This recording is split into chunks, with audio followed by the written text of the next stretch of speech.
first heard the name Skinny Puppy, I thought it was really funny. But does that sense of humor end with the name, or do you hear it in the music?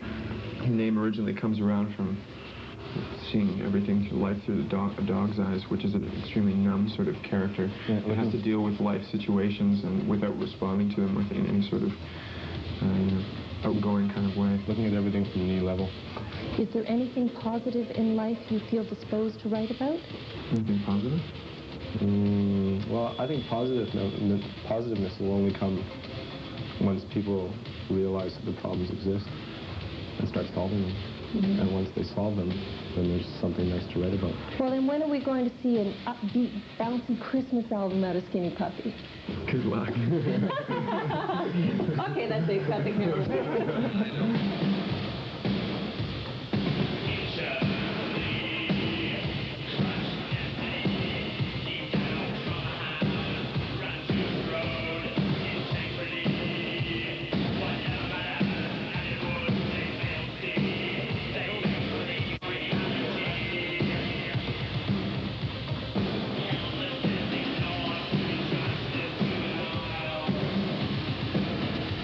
Yeah, it has been very dangerous at times. Of course, Ogre being the one submitting himself to dangerous punishment every night for last tour, which was 51 shows. By the end of the tour, I was surprised he was still alive. I mean, I don't think anybody could really put themselves through some of the pain he's put himself through, but he's just into it so much that he doesn't feel the pain. There's a framework in which Ogre operates in, but basically it's spontaneous each night, isn't it? Some shows can range from just sort of laid-back kind of lurking to a rampant psycho.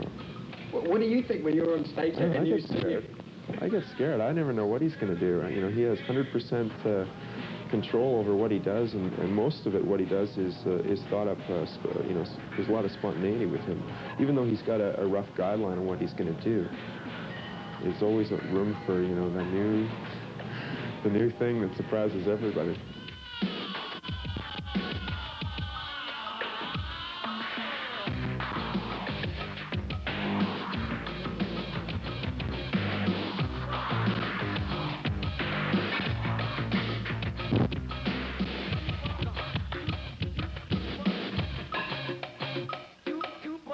There's people out there that got to go out and find the music that is hard-hitting enough for them to get their emotional discharge, their release, you know? Mm-hmm. I'm one of those people. I need heavy-duty music to give me my heavy-duty energy for the day or whatever, you know?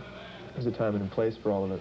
So we've always claimed from the beginning that this music isn't for everybody, and for people to make up their own minds on whether it's for them.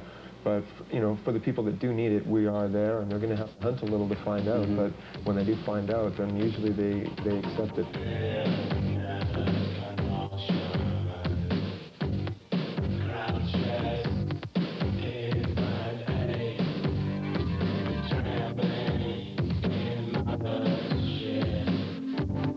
When we started out musically on this song, it was a bit of an experiment, and to see how far we could actually take this melody that we came up with, and it was a bit of a surprise for us. You know, we don't actually sit down to try and write a commercial song or a non-commercial song. It just so happens that when we write, it turns out the way it does. So in this particular case, the experiment turned out into something where we left the music very plain and very simple, and the issue that we're dealing with on top of it is a plain and very simple issue too, the issue of animal rights and vivisection. So we thought to make people listen a little bit, we would, you know, hold back a little bit, not necessarily for a commercial single, but for an attempt for people to listen to the lyrics and see what we're talking about.